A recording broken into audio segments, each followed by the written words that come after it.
আজকে বাড়িতে বৈষ্ণব সেবা, সবাই সবার মতো কাজে ব্যস্ত।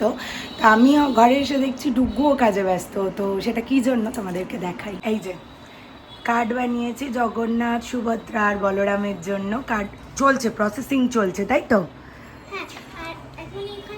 এখন এখানে আঁকা চলছে, তো কমপ্লিট হলে দেখানো যাবে। চলো দেখে আসি বাকিরা কী করছে। দেখতেই পাচ্ছ বারান্দা পরিষ্কার হয়ে গেছে, এখানেই বসে বৈষ্ণব সেবা হবে। বারান্দাটা মোটামুটি আমাদের একটু লম্বা, তো সেই কারণে আমাদের বৈষ্ণব সেবা হলে এখানেই সকলকে প্রসাদ পাওয়ানো হয়। আর এই দেখো আমাদের প্রভু রেডি হয়েছে, গিরিধারী মামা আসবেন, পুজো করবে, মালা টালা পরবে, তখন আরও কিউট লাগবে। আর এদিকে 56 ভোগের আমি থালা বাটি এগুলো আগের দিনই ধুয়ে রেডি করে দিয়েছিলাম। মা এখানে কাজকর্ম করছে, সবাই সবার মতো ব্যস্ত। এদিকে রান্নার লোক চলে এসছে। আর আমাদের কাকি আছে, মানে উনি আমার কি বলবো কীরকম সম্পর্কে, মানে একটা সম্পর্কে কাকি হয় আর কি। আমার শ্বশুরের কাকাতো ছেলের ভাইয়ের কাকাতো ভাইয়ের বউ, কাকাতো বৌদি আর কি। তো যাই হোক, কাকি এসছে, কাকিকে কাঁঠাল ছাড়ানোর দায়িত্ব দেওয়া হয়েছে। আর এদিকে লক্ষ্মী মামা রান্না করছে। ইনার হাতের প্রসাদ এত সুন্দর, সে মানে ধারণা করা যায় না। এদিকে গিরিধারী মামা চলে এসেছে, পুজো শুরু হয়ে গেছে। আর এখানে পুজো সব কিছু করে নেওয়ার পর মামা আর আমি মিলে বসে বসে সমস্ত ভোগের আয়োজন করেছি। আজকে পুজোটা হয়ে যাওয়ার পরেই সেই আয়োজন তোমাদের আমি দেখাবো।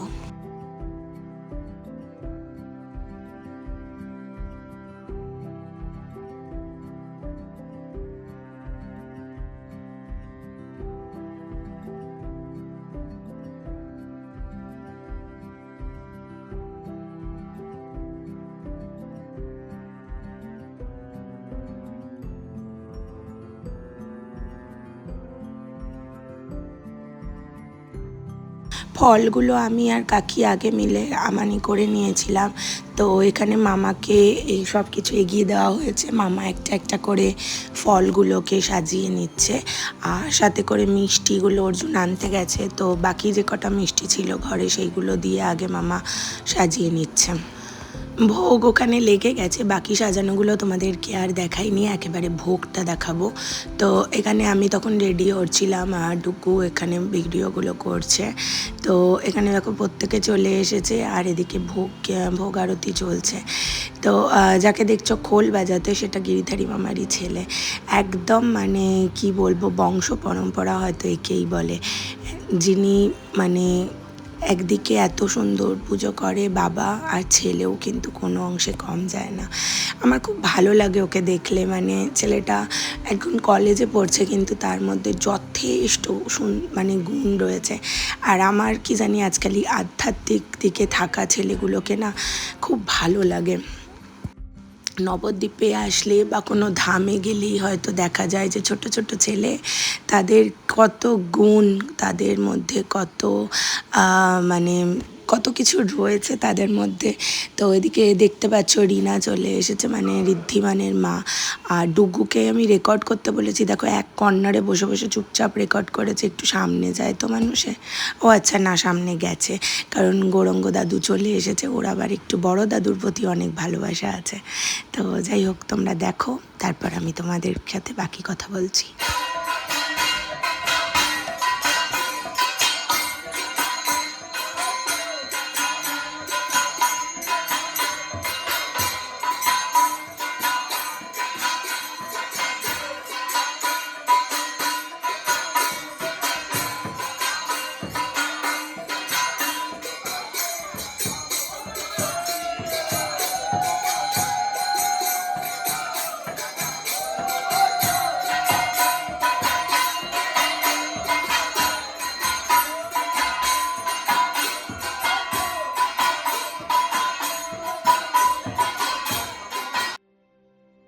যেখানে 56 ভোগ নিয়ে ভীষণ চিন্তায় ছিলাম, আজ প্রভু আমাদের বাড়িতে 75 রকমের ভোগ গ্রহণ করেছেন।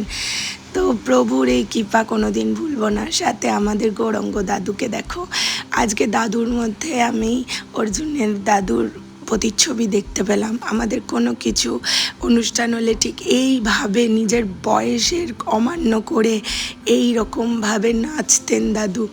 সেই দিনটা সত্যি, এই মানুষগুলো চলে গেলে এরকম নির্বিপাক ভালোবাসা ঠাকুরের প্রতি হয়তো আর পাবো না।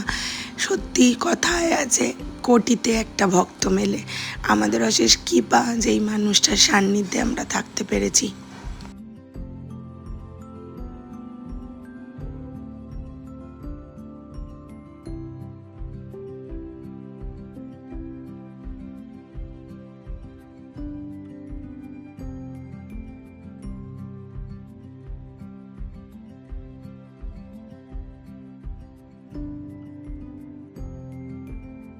কথা বলতে গিয়ে চোখে জল চলে আসছে। প্রভুকে দেখো, প্রভু আজকে যেন মানে একদম নিজে বিরাজমান হয়ে সব দেখছেন, নিজে দাঁড়িয়ে থেকে হয়তো সবটা করিয়ে নিয়েছেন। তাই যেখানে 56 ভোগের কথা ছিল সেখানে সবার সহযোগিতায় আজকে প্রভু এতগুলো ভোগ গ্রহণ করেছেন। মানে এর থেকে বড় পাওনা বোধহয় কিচ্ছু হতে পারে না।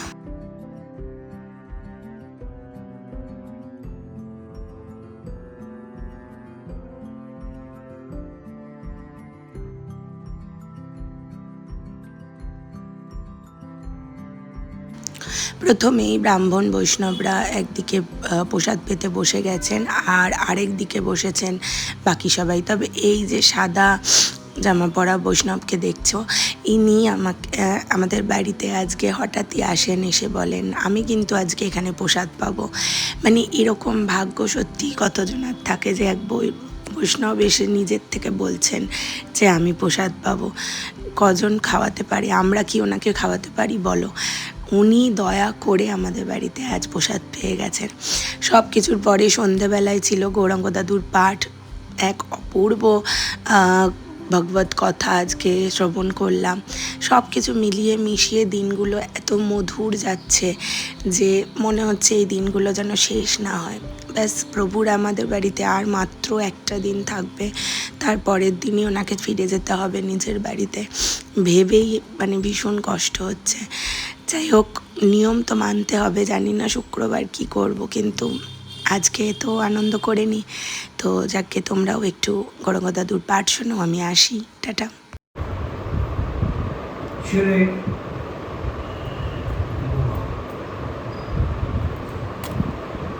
তো হাজার ছেলে হয়নি, ছেলে হয়েছে, মার মজা খারাপ, তবে হলো ছেলে বৌমা। ছেলেকে কথা বলার জন্য সবসময় মা করে করে কথা বোঝাচ্ছে, সবসময়। আস্তে আস্তে একদিন ছেলে বলল বাবা, কাকা, মা। মা প্রত্যেককে বলছে কেবল আমার ছেলে বোমা, জানা আছে বাবা বলেছে, কাকা বলেছে, কত তার কত আনন্দ। পরে